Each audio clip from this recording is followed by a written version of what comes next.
이 디모데후서는 여러분이 잘 아시겠지만 그 영적 침체에 빠진 그 디모데를 세우고자 하는 바울의 개인적인 편지입니다. 그래서 이 디모데후서를 여러분이 잘 읽어보시면 영적 침체에 빠진 사람들이 어떻게 그 침체를 극복하고 또 회복할 수 있는지에 대한 이야기를 조언을 들을 수가 있습니다. 특별히 바울은 침체에 빠진 그 디모데에게 자신에게는 그 영적 자원들이 있다는 것을 디모데에게 깨우쳐주고 있습니다. 그래서 침체에 빠져 있을 것이 아니라 다시 일어날 수 있는데, 다시 일어날 수 있는 여러 가지 힘들을 이제 우리는 이미 소유하고 있기 때문에 너는 다시 일어나라고 이제 서신을 쓰고 있습니다. 그러면 디모데가 알기를 원했던 그 이야기가 무엇인지 한번 살펴보겠습니다. 먼저 바울은 1절에서부터 쭉 한번 보면 하나님 뜻으로 말미암아 그리스도 예수 안에 생명의 약속대로 그리스도 예수 사도된 바울은 2절을 보시면 사랑하는 아들 디모데에게 편지하노니 이렇게 되어 있습니다. 그러니까 지금 디모데가 알기를 원하는 게 뭘까요? 바울이 디모데를 향해서 디모데가 알기를 원하는 한 가지 사실이 있는데, 너에게는 아버지가 있다는, 영적 아버지, 영적 리더가 있다는 사실을 그가 깨닫기를 원하고 있습니다. 바울은 디모데를 아들이라고 부르면서 이렇게 편지하고 있습니다. 이것이 영적 리더와 멤버의 관계라고 할 수 있겠죠. 이런 영적 리더를 가진 사람은 행복한 사람입니다. 그렇지 않겠습니까? 자신을 아들이라고 이렇게 부를 수 있는 그런 영적 리더. 그리고 우리의 삶에 관여하고 우리의 삶이 지치고 또 신앙을 믿음대로 하나님 말씀대로 살아가는 삶을 포기하고 싶고 그럴 때 있잖아요. 그럴 때 영적 리더의 역할은 바로 내가 너의 영적인 아버지, 어머니다 이렇게 알려주고 기댈 수 있도록 힘을 낼 수 있도록 그렇게 바울은 편지를 쓰고 있습니다. 바울이 했던 일들을 보면 그를 위해서 3절을 보시면 내가 밤낮 간구하는 가운데 쉬지 않고 너를 생각하여 밤낮 그를 위해서 기도했다는 걸 알 수 있습니다. 그리고 그 4절에 보면 내 눈물을 생각하여 너 보기를 원하는, 이 눈물은 뭐냐 하면 바울과 디모데가 헤어졌을 때 디모데가 흘렸던 그런 눈물일 것입니다. 그리고 또 하나는 지금 디모데가 겪고 있는 어떤 영적인 침체 가운데에서 흘리고 있는 눈물, 그것을 생각해서 만나고 싶어 합니다. 근데 기억하다는 단어를 통해 볼 때 아마도 그때 헤어질 때 디모데가 많이 흘렸던 그런 눈물인 것 같아요. 그래서 이제 이 디모데는 자신에게는 바울이 있음을 기억해야 했다는 것입니다.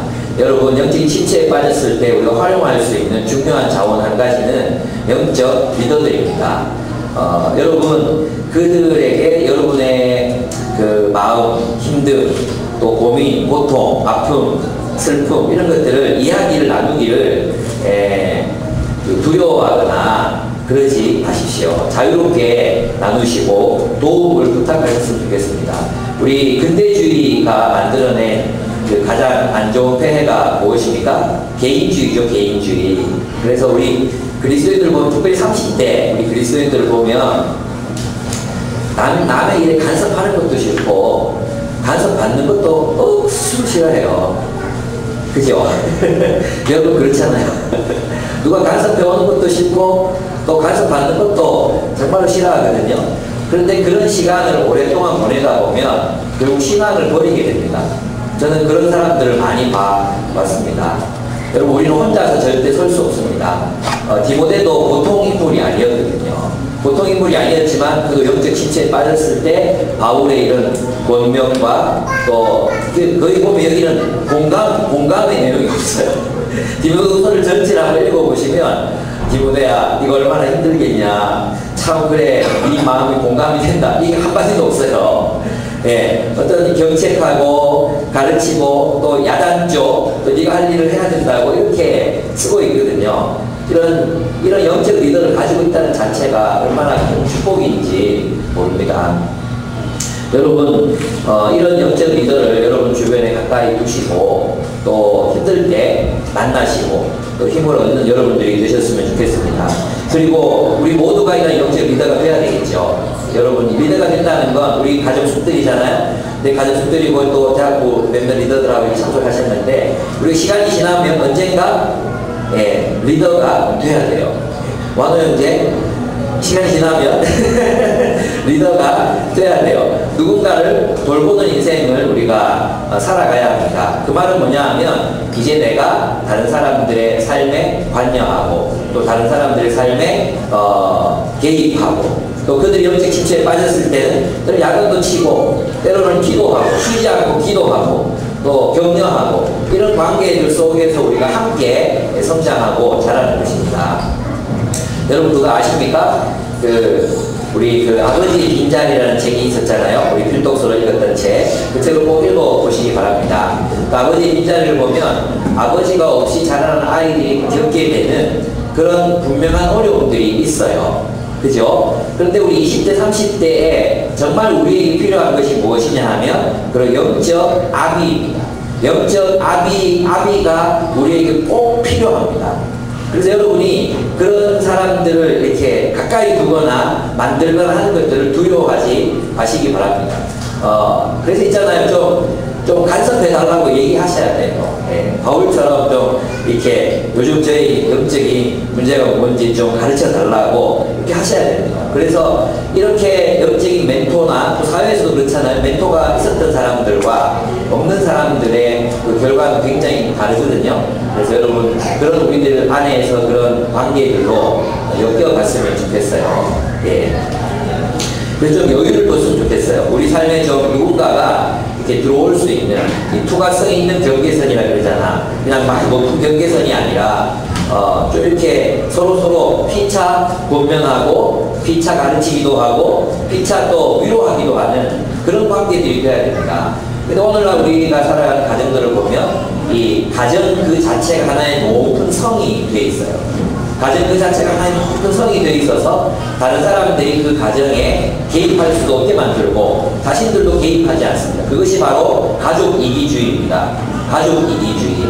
우리가 그렇게 되면 성숙할 수 없습니다. 절대 우리의 건강한 경계선들은 이제 투과성이 있는 경계선입니다. 그래서 서로가 서로의 삶에 때로는 개입하고 돕기도 하고 또 도움을 받기도 하고 도움을 주기도 하고 때로는 권면하기도 하고 권면을 받기도 하는 그런 관계들이 되어야 합니다. 그래서 여러분 내가 지금 성경적인 가치관에 지배당하고 있는지 아니면 오늘날 우리 시대 정신 개인주의 그 개인주의가 극대화돼서 또 나타나는 가족 이기주의 내가 혹시 그것에 사로잡혀 있는 것은 아닌지 우리 자신의 삶을 한번 돌아봤으면 좋겠습니다. 두 번째는 바울은 디모데에게 성령이 살아계심을 성령이 그 안에 있음을 일깨웁니다. 그래서 우리에게는 성령이 계십니다. 오늘 본문을 보면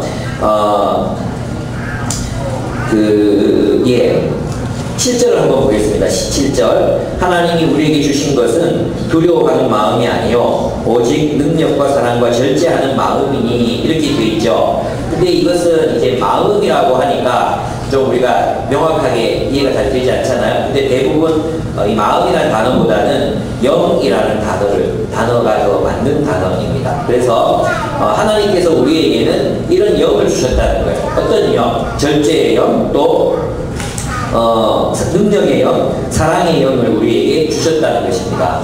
그래서 우리에게는 두 가지 선택이 있어요. 디모데에게는 두 가지 선택할 수 있는 길이 있었어요. 하나는 뭐냐 하면 성령이 주시는 마음, 성령이 주시는 생각을 따라서 이제 이루어질 것인가, 육신이 주는 생각을 따라서 계속 엎어져 있을 것인가, 이 두 가지 길 속에서 그는 선택해야 돼요. 여러분 있잖아요. 하나님은 우리에게 성령을 부어주셨습니다. 우리가 예수 그리스도를 믿을 때 우리 안에는 이미 성령이 계십니다. 여러분도 알고 계십니다. 그리고 여러분 안에도 어떻게 내가 누구의 영, 누구의 가르침을 따라서 살아가야 될지를 여러분도 이미 알고 있습니다. 근데 우리는 우리가 침체에 빠질 때는 뭘 선택합니까? 그냥 자신을 방임합니다. 육신의 마음에다가 그냥 자신을 이제 던져놓는 거죠. 에라 모르겠다. 그러면서 계속해서 우리는 더 나쁜 상태로 이제 빠져들어가게 되는 것입니다. 그때 이제 이 사도 바울이 그에게 디모데에게 얘기하는 것은 뭐냐 하면 네가 그렇게 너 자신을 방임하면 되지 않는다고. 네가 성령이 주신 마음, 이 육신의 마음은 비겁함이거든요. 오늘 본문에 보면 두려워하는 마음이라고 되어 있잖아요. 근데 이제 여러분 그 세번역의 성경에 보면 비겁함이라고 되어 있어요. 그러니까 비겁하게 네가 문제에 직면하고 일어서고 극복하려고 하지 않고, 왜 너는 비겁하게 자꾸 그렇게 너의 문제 가운데 그냥 함몰되어 있으려고 하느냐. 성령께서 우리에게 이미 능력과 절제와 일어설 수 있는 영을 주셨다. 그러니까 우리가 해야 될 일은 뭐예요? 그 영을 따라서 사는 것입니다. 그래서 로마서의 말씀을 빌리면 우리가 육신을 따라 살 것이 아니요 영을 따라 살 것이라 그랬죠. 성령의 인도하심을 따라 사는 사람이 그리스도인이거든요. 그래서 우리 마음속에 하나님이 우리가 말씀을 읽을 때나 또 기도할 때나 또 설교를 말씀을 들을 때나 하나님이 주시는 여러분의 마음, 하나님이 주시는 깨달음, 그것에 따라 살기로 선택하면, 그리고 한 걸음 한 걸음 나아가기 시작하면 하나님께서 우리를 일으키십니다. 제가 많은 가정들 이제 있잖아요. 부부싸움 막 했어. 어차피 여러분 오늘 교회 오기 전에도 또 한바탕 하고 온 분들 계실 거예요. 그렇죠? 네, 여러 가지 정황들이 제 머릿속에 막 오르거든요. 막 아이를 챙겨야 되고 막 그런데 뭐 남편은 자기 할 일만 하고 있고 아이를 챙겨주지도 않고, 또 남편 볼 때는 아내가 자기 일만 하는 것 같고 이렇게 굶뜨는 뭐 이런 있잖아요. 여러 가지 상황들이 있을 수 있잖아요. 네, 우리 집 얘기인가? 아무도 공감 안 하는 것 같아. 어쨌든 그런 여러 가지 갈등들이 있을 때 우리 마음은 이미 알고 있거든요. 하나님의 뜻이 무엇인지 알고 있어. 그죠? 그런데 자꾸 나는 육신의 마음 따라가고 싶은 거예요. 비겁하게. 육의 마음을 자꾸 따라가서 그냥 하나님 말씀대로 안 살고 싶은 거지. 네, 남편에게 순종하라 그랬는데 순종 안 하고 싶고, 아내를 정말로 사랑하라 그랬는데 사랑 안 하고 싶고, 용서하라 그랬는데 용서 못 해주고 싶고, 그죠? 보복하고 싶고, 그런 마음들이 우리 안에 있잖아요. 그래서 디모데에게 바울이 얘기하는 건 뭐냐 하면, 너의 그 육신의 마음을 따라가지 말고 성령의 마음을 따라가라. 성령의 마음을 따라가면 그러면 승리가 주어진다는 것입니다. 여러분, 제 경험에 의하면 육신을 따라 사는 게 쉬워 보여요. 쉬워 보이는데 그 결과는 굉장히 고통스러워요. 네. 근데 성령의 마음을 따라 사는 건 굉장히 어려워 보이는데, 그러나 한 걸음 한 걸음 내가 순종하면 거기에 평화와 사랑과 충만한 기쁨이 있는 것을 발견합니다. 여러분, 꼭 이것을 기억했으면 좋겠습니다. 부부싸움하고 나서도 내가 왜 먼저 풀어야 되는데 이런 생각 들 때가 있잖아요. 저도 이제 가끔씩 그럴 때 있거든요. 자주 있죠. 자주 있는데 저희 부부는 리듬을 탑니다. 리듬을. 아내가 한번 했다 싶으면 그래, 이제 내가 하자. 약간 비겁하긴 하지만 이번에 내가 할 차례야. 그리고 내가 먼저 풀기도 하고, 또 이제 제가 좀 이렇게 신청하고 있으면 또 아내가 먼저 다가오기도 하고, 그렇습니다. 성령의 마음을 따라서 순종하시기를 바랍니다. 여러분, 그 모르는 게 아니잖아요. 그래서 성령의 마음을 순종하십시오. 우리에게는 성령님이 살아계십니다. 성령께서 항상 깨닫게 하시고, 성령에는 자원이 있습니다. 그래서 성령 충만함 강구하시고 그 충만함 따라서 살아가신 여러분들 되셨으면 좋겠습니다. 세 번째는 바울은 디모데에게 복음을 위한 소명이 얼마나 위대한 것인지를 깨우치고 있습니다. 이것은 무슨 말이냐면 우리에게는 위대한 목적이 있다는 것입니다. 우리에게는 위대한 목적이 있기 때문에 결코 우리가 넘어져 있어서는 안 된다. 침체에 빠져 있어서는 안 된다는 것입니다. 왜냐하면 우리에게는 위대한 목적이 있습니다. 그 위대한 목적은 뭐냐 하면 바로 복음입니다. 복음을 드러내는 것입니다.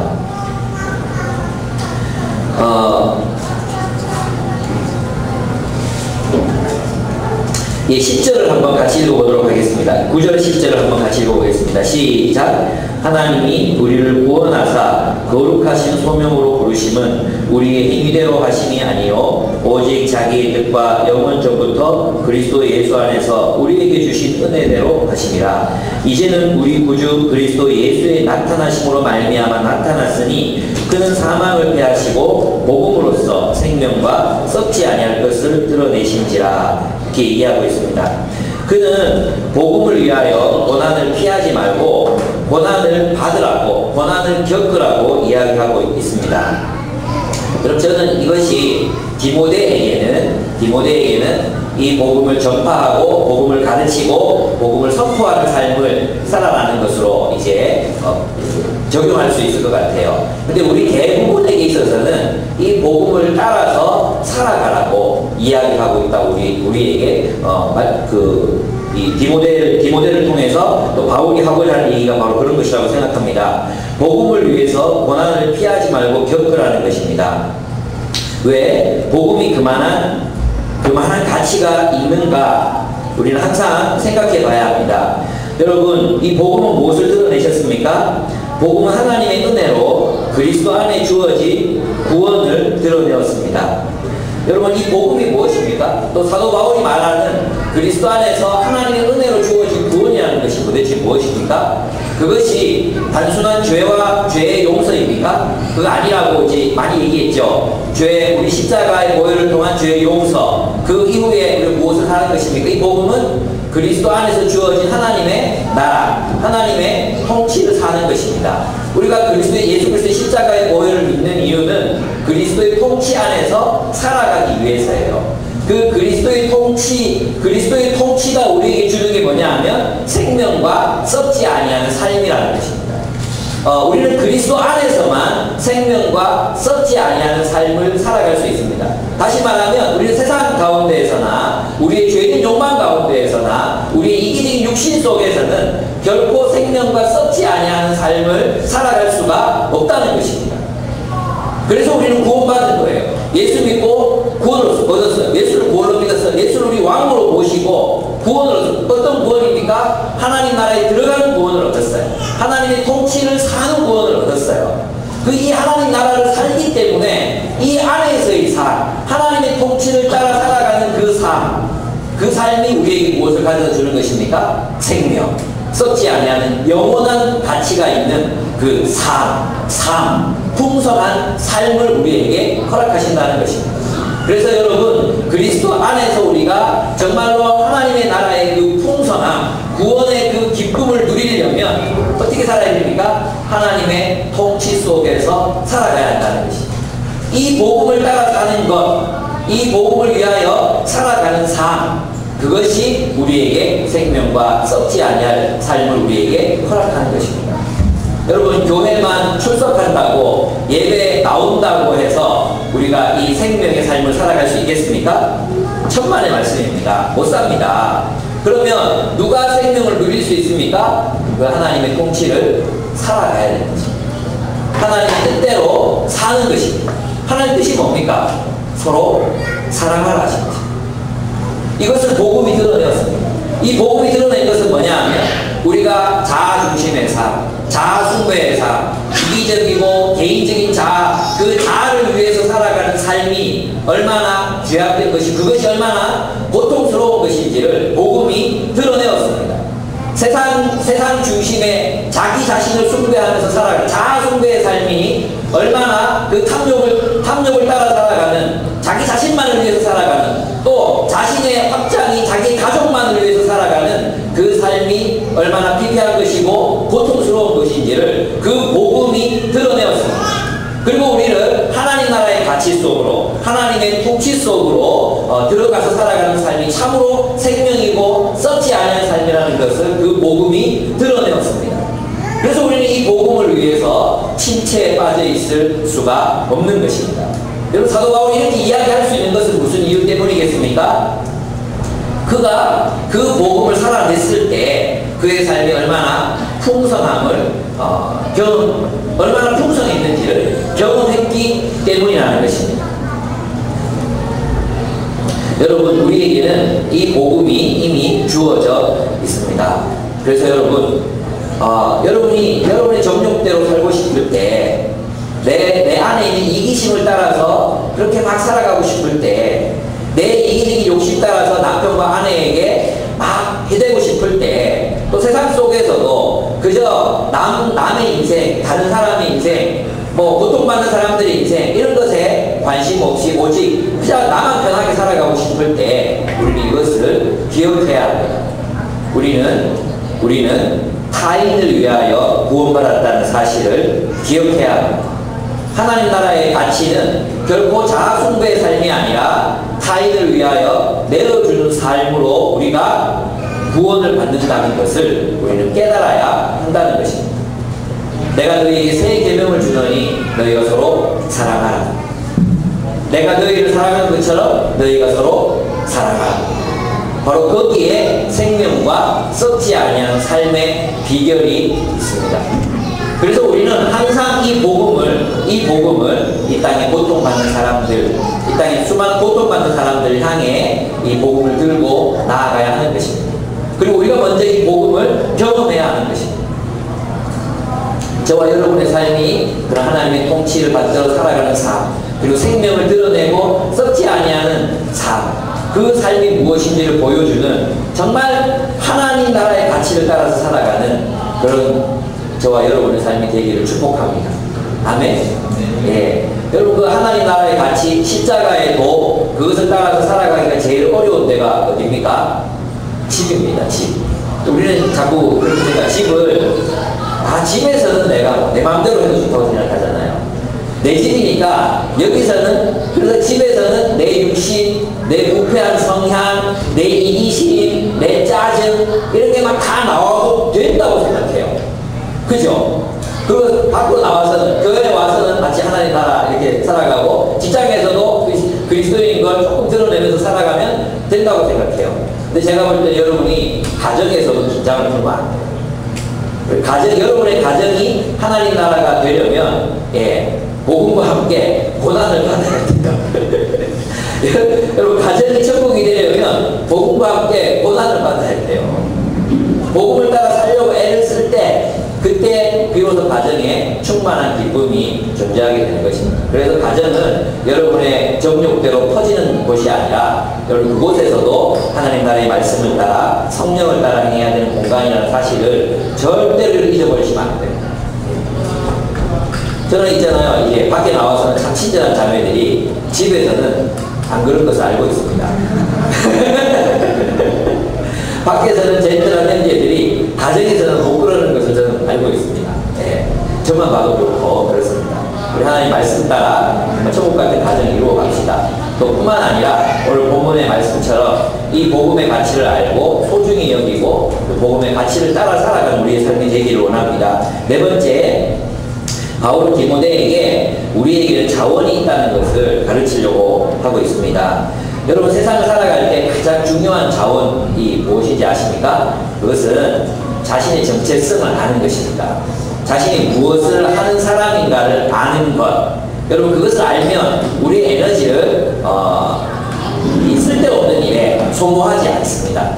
그것을 분명하게 소명을 아는 것. 그 사도 바울은 있잖아요, 자신이 무엇인지를 분명하게 알고 있었습니다. 11절을 보시면 내가 이 복음을 위하여 선포자와 사도와 교사로 세우심을 입었노라. 선포자는 이제 선포하는 거죠. 그죠? 복음을 선포하는 사람. 사도는 복음을 위하여 보냄받은 사람이잖아요. 이것은 아마 그의 삶과 관련이 있는 그런 부분이라고 생각합니다. 그리고 복음의 교사는 복음을 체계적으로 가르치는 삶으로 그가 부르심을 받았다는 정체성을 분명하게 알고 있었습니다. 여러분, 우리의 삶이 이렇게 실체에 빠지는 이유는 이 정체성을 자꾸 잊어버리기 때문입니다. 이 복음을 위해서 살아가는 삶, 이 복음이라는 목적을 위해서 우리가 살아가야 되는데, 우리 그리스도는 그렇게 살아야 되는데 자꾸 이걸 까먹어요. 복음을 따라 복음을 위해서 사는 게 아니라 자꾸 세상에 살다 보면 돈 많이 벌기 위해서 사는 것 같고, 또 내 가정의 행복을 위해서 사는 것 같고, 세상이 주는 그런 여러 가지 생각들에 우리가 오염이 되게 되어 있습니다. 그래서 성경은 계속해서 우리에게 말하기를 너의 소명, 네가 살아가야 될 목적이 무엇인지 분명히 하라고 이야기하고 있습니다.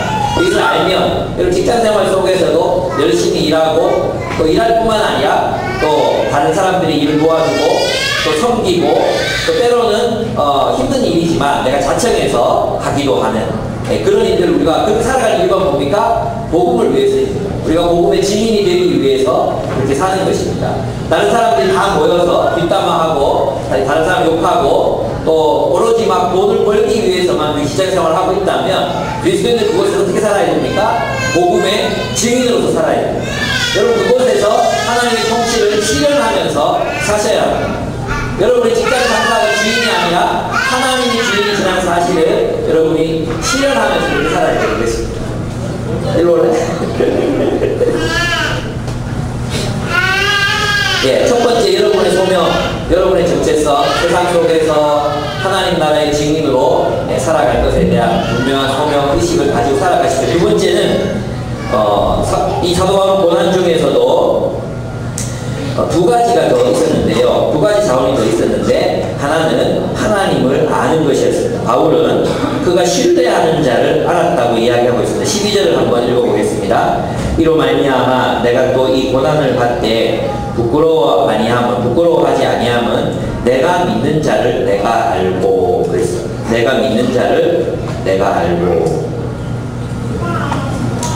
바울이 그렇게 고난 가운데에서도 그 고난을 부끄러워하지 않고 기꺼이 그 고난을 당할 수 있었던 이유는 그가 하나님을 알았다고 이야기하고 있습니다. 그렇죠. 우리가 하나님을 아는 만큼 내성이 생기는 것 같아요. 네. 우리가 하나님을 안다는 게 무슨 뜻입니까? 인격적으로 안다는 뜻이잖아요. 안다. 지식적으로 머리로만 아는 게 아니라 그 하나님을 인격적으로 내가 안다는 거죠. 그 인격적인 관계 속에서 내가 그분을 알기 때문에 내가 안다. 이 힘이라는 거예요. 하나님을 아는 것. 그것이 우리가 고난당하는 영적 침체에 빠진 우리들이 깨달아야 되는 그런 것입니다. 우리가 하나님을 알면 이길 수 있습니다. 우리가 세상에 당하는 고난이나 또 복음을 위한 고난을 이길 수 없는 이유는 우리가 하나님을 알지 못하기 때문입니다. 그 하나님 얼마나 미쁘십니까? 얼마나 성실하신 분이십니까? 얼마나 사랑이 많으신 분이십니까? 또 그분이 우리를 얼마나 사랑하시고 책임지시는 분이십니까? 그분을 알게 될 때 우리는 다시 일어설 힘을 얻게 됩니다. 저도 사역하면서 또 캠퍼스도 간사 생활하면서 뭐 이렇게 놓고 싶었을 때가 한두 번이었겠습니까? 그럴 때마다 하나님께서 힘주시고 또 하나님께서 사랑한다 말씀해 주시고, 내가 그 하나님을 알아가면 알아갈수록 더 이제 강건해지고 또 서 있게 되고 그런 것들을 느끼게 됩니다. 여러분, 하나님을 알아가십시오. 그죠? 그래서 특히 아무리 바쁘고 힘든 그런 생활들이지만 화이트타임 하시는 거 잊어버리시면 안 되고, 또 기도로 여러분의 마음 아뢰는 거, 하나님과 데이트하는 시간을 꼭 지키시기를 바랍니다. 하나님 말씀 연구하고 그분을 만나고, 이것이 세상과 또 세상을 이길 힘입니다. 어떤 어려움이라도 이것이 있으면 우리는 이길 수 있습니다. 또한 사도 바울에게는 그를 지지해주고 격려해주는 동력자들이 있었습니다. 그 16절 한번 보시겠습니다. 16절 15절 보시면, 아시아에 있는 모든 사람이 나를 버린 이 일을 내가 아나니 그 중에는 부겔로와 호모게네도 있느니라. 사도 바울이 좀 잔인한 것 같지 않습니까?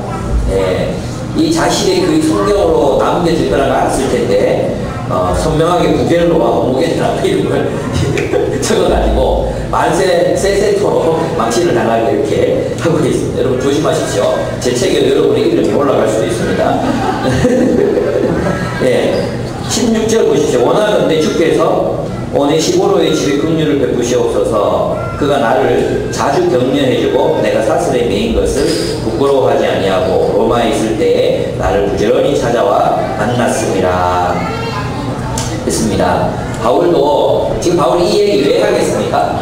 나도 너처럼 뒷부분에 가고 있잖아요. 디모데의 교회에 디모데를 반대하는 사람이 많이 있었어요. 나도 너처럼 버림받았고, 나도 너처럼 혼자 된 적이 있고, 나도 너처럼 힘든 적이 있었다고. 그런데 나는 내가 아시는 하나님, 그분 때문에 힘을 낼 수 있었고, 또 하나는 누가 있었어요? 동력자가 있었거든요. 그래서 이제 디모데에게도 이제 사도 바울이 후물 3장인가에 가면 뭐라고 권하느냐 하면, 하나님의 이름을 부르는 경건한 청년들과 함께 하라고 이야기합니다. 그러니까 동력자들이 힘이 되는 거죠. 여러분, 참 부겔로와 호모게네 같은 사람들이 이 사도 바울의 마음을 힘들게 했지만, 또 누가 오네시보로 같은 사람이 사도 바울을 힘내게 그렇게 만들어 주었습니다. 이것은 여러분 그 고난과 어려움 가운데 있는 사람들에게 우리의 존재가 어떤 존재가 되어야 된다는 것을 말해주겠습니까? 오네시보로 같은 존재. 그죠? 얼마나 힘이 되었겠습니까? 힘들 때 자주 찾아와서 만나주고. 저도 이제 두 부류의 성도들이 있거든요. 한 부류의 성도들은 자기가 힘들 때 찾아오는 성도들이 있어요. 저는 그것도 참 기쁘다고 생각해요. 그래서 이제 만날 수 있죠. 어떤 성도들은 좀 성숙하고 이러면 나중에는 내가 힘들어 보일 때 나를 만나는 그런 성도들이 있어요. 어떤 성도가 더 사랑스러울까요? 여러분 뭐 저한테 밥 사달라 이런 얘기 제가 하는 게 아니에요. 예, 여러분 서로에도 마찬가지죠. 서로 그렇게 힘들어 보이는 사람, 우리 가정 속에서 그런 일들이 많아서 참 좋은 것 같아요. 애기 낳고 힘들다 그러면 서로 찾아가서 반찬해주고 밥 해주고 또 위로해주고 이런 모습들 우리 교회 안에 정말 많잖아요. 참 그런 너무 감사한 것 같아요. 그럼 우리가 더 열심히 그런 일들을 했으면 좋겠습니다. 여러분이 묻고 싶어요. 여러분 누군가에게 부겔로와 호모게네 같은 사람인지 힘 빠지게 만들고 또 정말 있어줘야 될 그때 떠나고 그런 게 있잖아요. 정말 힘들 때 나는 근데 그런 사람도 있더라고요. 정말 힘들어서 곁에 있어줬으면 좋겠는데 정말 힘들 때 떠나고 그런 사람도 있잖아요. 근데 정말 힘들 때 곁에 있어주는 사람도 있어요. 자주 만나주고 힘내라고 격려해주고 이런 사람들이 있어요. 우리 서로에게 그런 사람들이 되어줬으면 좋겠어요. 저도 제가 모함을 당하고 그럴 때 저를 찾아와서 격려해주고 만나고 지지해주는 사람들 때문에 그래도 이제 견디고 버티고 그렇게 할 수 있었던 시기들이 여러 번 있었거든요. 그렇습니다. 그런 사람 됐으면 좋겠습니다. 여러분 정말 뭔가 힘든 사람이 있을 때 오늘 시보로 같이 자주 만나서 유쾌하게 해주는 그런 사람, 힘들 때 만나서 이렇게 자주 만나기를 원하고 애쓰는 그런 사람, 누군가에게 여러분 힘되는 사람, 힘이 되는 사람, 그런 사람들이 되어주시기를 축복합니다. 그리고 이제 마지막으로 바울은 디모데에게 명령을 내립니다. 우리에게는 이러한 명령이 우리에게 주어져 있습니다. 13절, 14절 한번 같이 읽어보겠습니다. 시작. 너는 그리스도 예수 안에 있는 믿음과 사랑으로서 내게 들은 바 바른 말을 본받아 지키고 우리 안에 거하시는 성령으로 말미암아 내게 부탁한 아름다운 것을 지키라 했습니다. 바울은 디모데에게 한 가지 명령을 내립니다. 그 한 가지 명령은 뭐냐 하면 네가 복음과 함께 8절에 보시면 오직 하나님의 능력을 따라 복음과 함께 고난을 받으라는 명령을 내립니다. 복음을 위해서 살아가는 것은 고난이 수반되는 일입니다. 복음을 위해서 복음의 선포자, 또 교사, 복음을 가르치고 또 복음에 따라서 공동체를 세워가고 또 사람들을 섬기고 돌보는 일은 어려움이 따르는 일입니다. 우리 대학교에도 그런 친구들 많이 있거든요. 캠퍼스에서 아이들도 섬기고 또 교회 가서도 섬겨야 되고 많이 어려움들이 있어요. 다른 친구들은 전부 이제 여러분 다 해보셨잖아요. 이제 공부만 하고 또 이제 취업만 준비하는데 또 우리 그리스도인은 그렇게 살면 안 되잖아. 그래서 또 다른 사람들 섬기고 또 교회 가서도 섬기고 그렇게 힘든 친구들이 있어요. 분명한 것은 뭐냐 하면 우리가 고난을 위해서 살 때 복음을 위해서 살 때 고난이 있다는 것입니다. 우리 가정에서 아이를 돌보고 아이를 키우고 또 남편들이 직장에 나가서 직장에서 적응하고 또 직장인을 열심히 하는 것만으로도 버겁죠. 힘들고 어렵습니다. 근데 주님께서는 우리가 복음을 위해서 고난을 받으라고 이야기하고 계십니다. 복음을 위해 살아가려면 시간도 내야 되고 남들보다 더 정직하게 살아야 되고 또 일도 좀 더 열심히 해야 됩니다. 그렇지 않습니까? 여러분이 복음의 증인이 되려면 조금이라도 더 이렇게 모범적인 삶을 살아야 되잖아요. 그러니까 고난이 있는 게 사실입니다. 또 우리가 좀 이렇게 약해 보이고 좀 순해 보이고 이러니까 막 일 갖다 맡기지 않습니까? 그래서 또 힘들죠.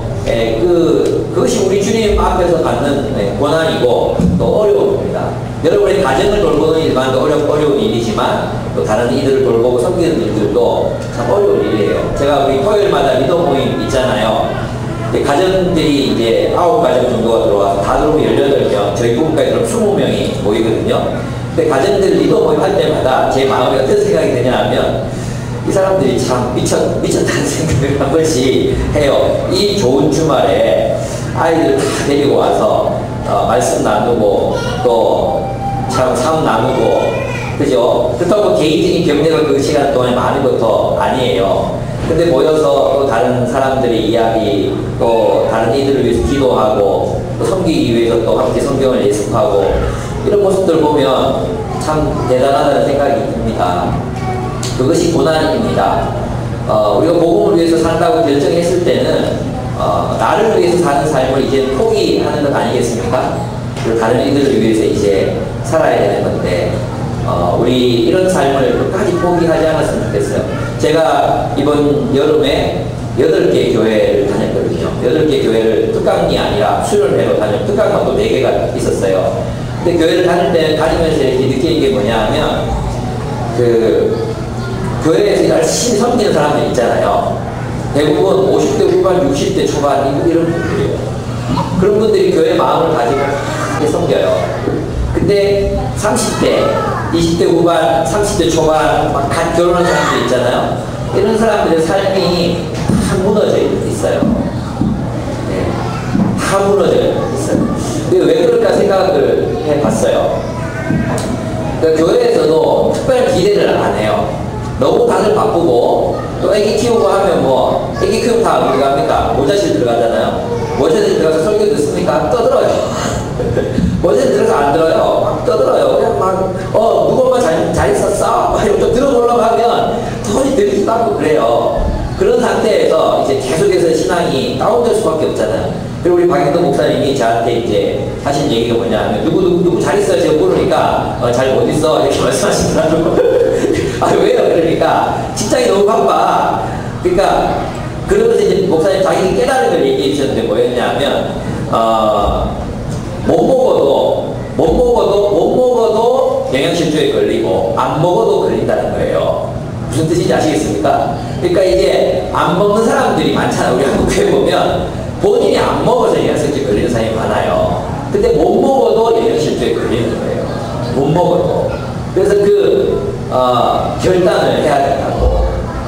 결단을 해야 된다고. 그래서 정말 우리 직장이나 우리의 삶이 너무 바빠서 하나님 만날 시간도 없고, 다른 사람도 돌볼 시간도 없고, 이런 이직을 해야 되잖아요. 그래서 우리 주필년제도 그 창원에 있다가 정말 이래 살다가는 죽겠다. 그리고 한해도 되고 있고 그래가지고 회의도 낮춰가지고 대구로 왔잖아요. 이런 걸 우리는 고난이라고 미쳤죠. 우리 미친 사람들이 정말로 하나 살펴보면 미친 사람들이 정말로 많아. 예. 저는 우리가 계속 이런 미친 사람들의 교회가 됐으면 좋겠어요. 여러분, 우리가 이제 이 30대 시간을 잘 보내셔야 돼요. 어떻게든 복음과 함께 고난받는 삶, 그거 붙드셔야 돼요. 그거 안 붙들고 있잖아요. 여러분, 이 시기에 그냥, 그래, 너무 힘들고 바쁘니까, 그래, 이때는 그냥 쉬어도 돼. 놔둬도 돼. 그러면요, 계속 다운돼요. 나중에 못 올라가요. 여러분, 그래서 있잖아요. 이 20대, 30대를 거치고 나서 40대가 지금은 통계적으로 보면 40대에서 많은 이들이 신앙을 버려요. 그럴 수밖에 없어요. 예, 교회에 근근히 나와서 겨우겨우 예배 시간 맞춰가지고 겨우 예배만 겨우 드리는 그런 신앙생활을 가지고는 절대로 신앙을 지켜갈 수도 없습니다. 그럼 복음과 함께 고난받는 삶을 선택하셔야 됩니다. 우리 가정이라고 해서 사역에서 제일 되는 것이 아닙니다. 여러분 있잖아요. 우리 가정에도 보면 가정들이지만 또 바쁘고 힘들고 애기도 키우지만 멘토링하는 가정들이 있습니다. 또 아이들 만나는 가정들이 있습니다. 우리 다 그렇게 살아가야 됩니다. 우리 모두가 그렇게 살아야 돼요. 나는 바쁘고 힘드니까 나는 안 해도 괜찮아. 나는 다른 걸로. 그렇지 않습니다. 우리가 있잖아요. 사역, 다른 사람의 영혼, 다른 사람을 돌보는 삶, 그걸 포기하는 순간 그리스도인의 영혼은 죽어가기 시작하는 것입니다. 그걸 포기하는 순간 우리의 영혼은 메말라갑니다. 여러분 보십시오. 여러분 자신을 들여다보면 압니다. 힘들고 바쁘고 어렵지만 그래도 다른 이들의 영혼을 붙들고 기도하고 그를 위해서 눈물을 흘리고 쉬지 않고 그를 위해 간구하는 사람들, 그들의 영혼은 살아있습니다.